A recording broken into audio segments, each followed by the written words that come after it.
James is my name. I work in an office and am 40 years old. I've been working exclusively in sales from the same company for a long time. I was on my way to a client meeting today in order to finalize a $30 million contract. I was certain that the day would wind up being one of the best of my life because the sky was clear. That's what I thought anyway. But surprises abound in life. I happened upon a man who was covered in blood as I was en route to the client's office. I thought he might have been assaulted right away and it wasn't a car accident. I was aware that becoming engaged could cause problems. I couldn't just leave though. I had walked up to him and said, "Are you okay?" Before I knew it, the man could not even moan because he was so feeble. "This is bad. I'll call an ambulance right away." "Hang in there," I said. Those words as I pulled out my phone. Shortly after, the ambulance arrived and a paramedic approached me. Apparently, as the person who found the injured man, they had questions for me and wanted me to ride along in the ambulance. But if I did that, I would definitely be late for the meeting, and being late would mean losing the $30 million deal. What should I do? While I was hesitating, the paramedics practically dragged me into the ambulance. Oh no, I got in the ambulance. This is bad, but I'll call and explain the situation once we get to the hospital. However, even after arriving at the hospital, I couldn't make the call until over 2 hours past the scheduled time. 2 hours late, this is a disaster.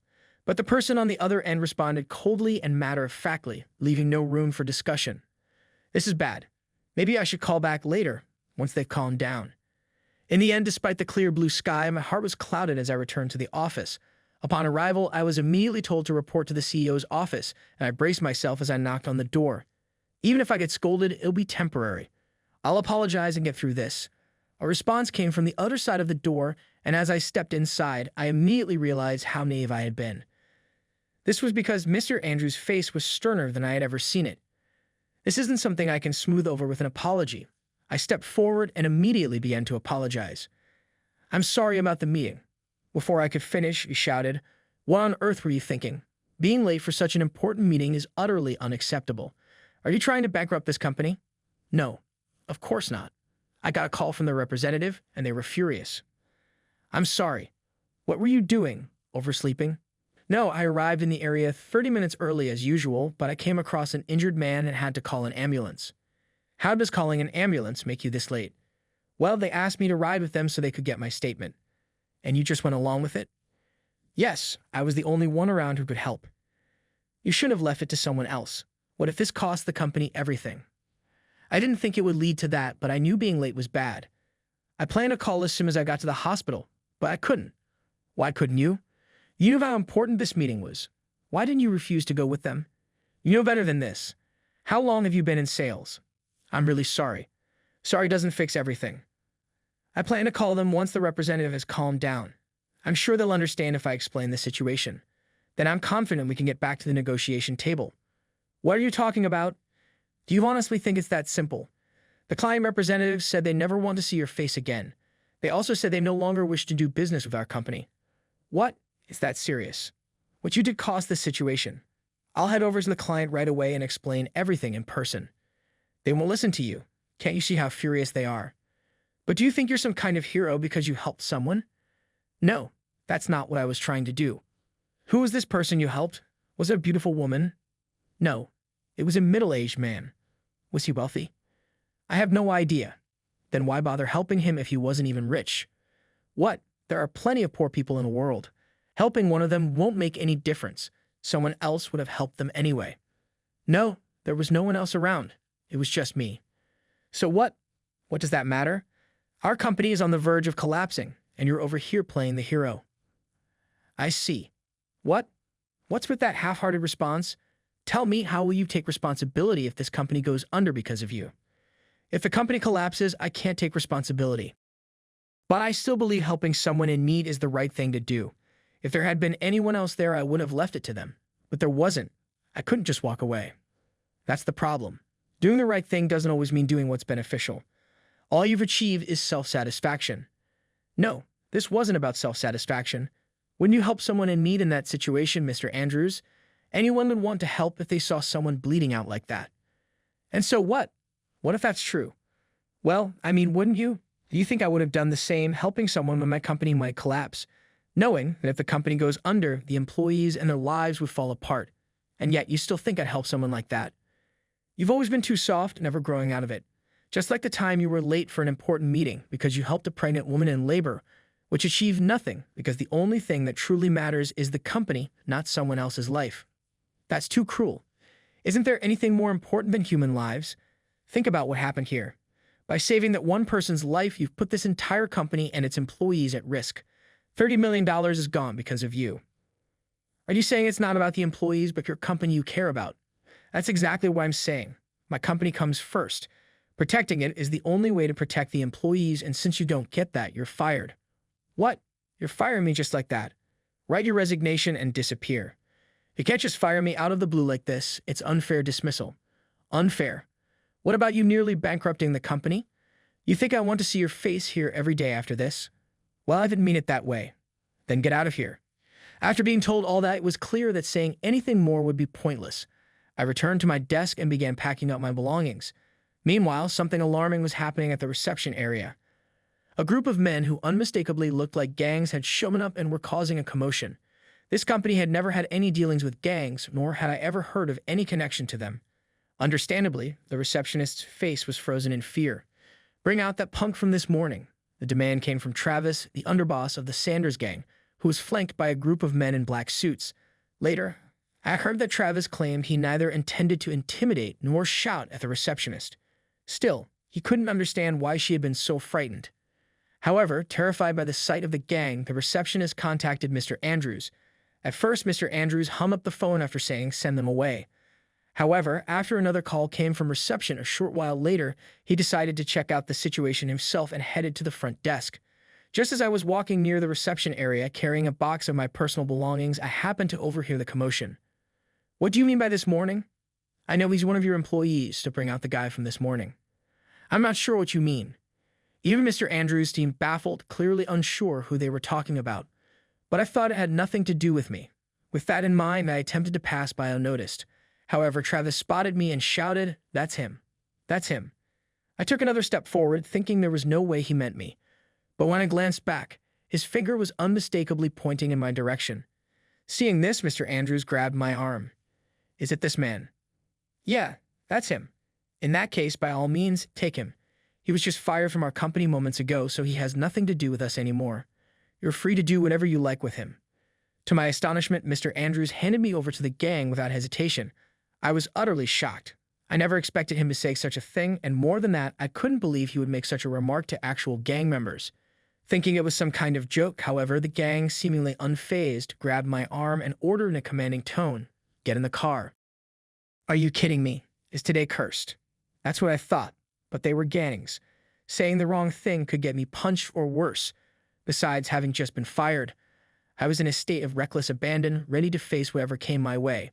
Understood with that, I did as Travis instructed and got into the car. Although outwardly compliant in my heart, I was thinking, I'll never forgive Mr. Andrews.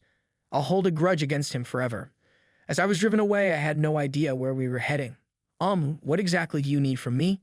You helped a man this morning, didn't you?" Yes, I did." "That man is the leader of our Sanders gang." "What? Really?" "Yeah, if you hadn't helped him, he would have been on his way to the other side by now." "Why, though?" I wondered, but I couldn't ask whether it was a gang turf war or an assassination attempt on the leader. There was no way I could bring that up, so I decided to stick to a safer topic. "Is Mr. Sanders doing okay now?" "Yeah, he's doing fine thanks to your quick thinking. He got treated in time. He's in good shape now." After being so close to crossing the river Styx, could someone really recover that quickly, or were they just exaggerating? I wasn't sure about the details, but for the moment, all I could say was, "That's good to hear." As we continued our polite conversation, the car arrived at a hospital. I was then guided to a VIP hospital room. The room was unlike anything I had ever seen before. Not only was it spacious, but it also had a luxurious sofa and a bed that looked nothing like the standard hospital fare. As expected of a gang boss getting admitted to a VIP suite like this, the woman sitting beside Mr. Sanders glanced at me, then gently shook his arm and whispered something to him. Mr. Sanders opened his eyes and looked at me. "Ah, it's you. You're the one who saved me, aren't you?" The face was undoubtedly the same man I helped this morning. "Yes, that's correct. Thank you. I owe you my life." "I'm glad I could help. But how did you know I worked at that company?" "Oh, I asked the police who saved me from there. I looked up the company and it was easy to figure out." "I see. That's impressive. By the way, are you heading somewhere with that box of yours?" I glanced at the box and forced a smile. No, I was just fired. What? Fired? What happened? Or do you not want to talk about it? No, it's fine. Actually, there was a big client meeting today, but I was 2 hours late. By the time I called the client, they were already furious. My boss, who got an earful from them, lost his temper and decided to fire me, saying he never wanted to see my face again. So in a way, this is my fault. No, it's just how things turned out. It was probably inevitable. What do you mean? It's not anyone's fault. It was just bad timing. Who was the client? I can speak to them and get you back in the meeting. Maybe they'll reconsider, and your boss can reverse the firing. No, that won't be necessary. The company was already a toxic place, and this situation made me realize I don't want to work under that boss anymore. It's actually a relief. But won't being fired cause problems for you? It would be a lie to say it doesn't, but I can't stay in a place where the boss doesn't value human life. That company will probably go under eventually. This just sped things up. Human life? Oh, don't worry about it. I recalled how my boss berated me for prioritizing saving a life over a business deal. However, telling Mr. Sanders about it wouldn't sit well, as it involved both him and the situation with my former boss. Thinking that, I decided to leave the details vague. It's fine. I wanted to quit anyway, so this worked out for the best. Well, I see. So what's next for you? I'll take it easy for a bit and then look for another job. I've always been in sales, so I'll probably continue in that field. Sales, huh? Well, no matter what, you saved my life. If you ever need anything, let me know, and I'll do whatever I can to help. Mr. Sanders handed me his business card, but no matter how grateful he was, I wasn't about to start associating with the gang. I tucked the card deep into my wallet and decided to push this experience to the back of my mind. However, about a month later, something unexpected happened. I received a call from Travis, whom I had almost forgotten about. This is Travis, the underboss of the Sanders gang. Hearing Sanders gang immediately brought back memories of that day. Oh, the gang's underboss. What could this be about? Travis spoke to me over the phone in a friendly manner. His voice was gentle and gave me no reason to feel suspicious or uneasy. Thanks to you, Mr. Sanders has recovered quite well. We'd like to thank you. How about grabbing a drink on us? Still jobless and with plenty of free time, I figured it wouldn't hurt and agreed to meet him.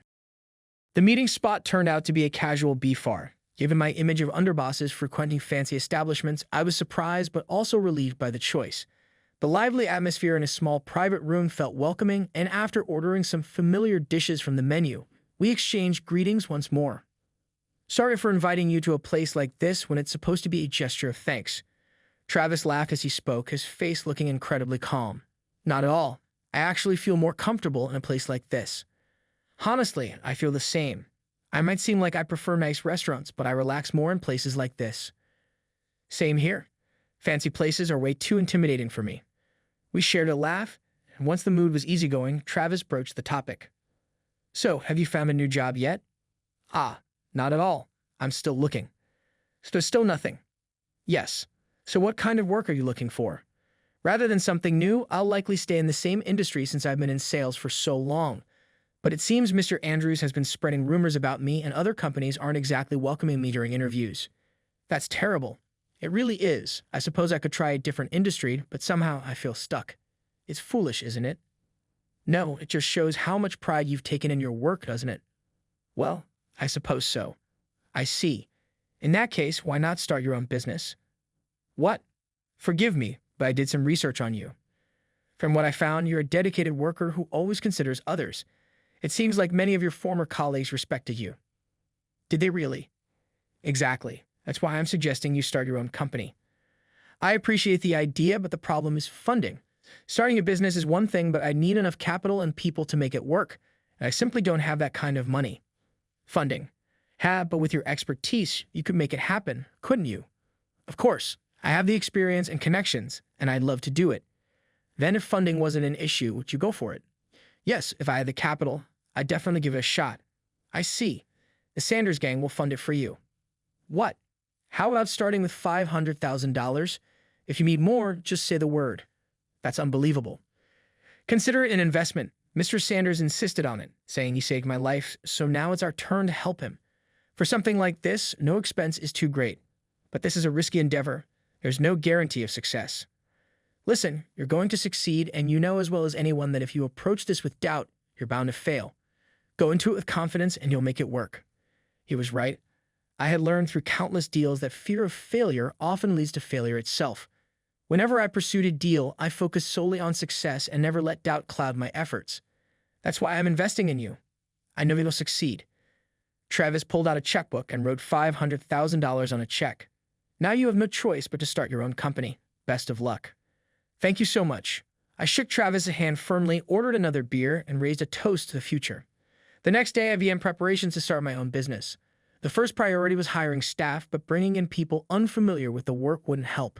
So I reached out to former colleagues from my old company, people I trusted. At first, they laughed and said it was an unrealistic idea, but when I explained how serious I was and that I had the funding, they became enthusiastic and agreed to join me, offering their support as my right-hand partners. From there, things moved quickly. We secured an office and visited former clients to reestablish connections. When they heard about my new venture, many were happy to offer their support. The business grew steadily. What started with just 2 people expanded to include office staff and more salespeople, all of whom were former colleagues. A year later, the company was thriving, generating significant profits. One day, I received a call from Mr. Sanders. He said he had something to discuss and asked me to visit his home. Curious about what it could be, I went to his residence. What he said there took me completely by surprise. "Your company seems to be doing quite well." "Yes, thanks to you, it's going great." "Good.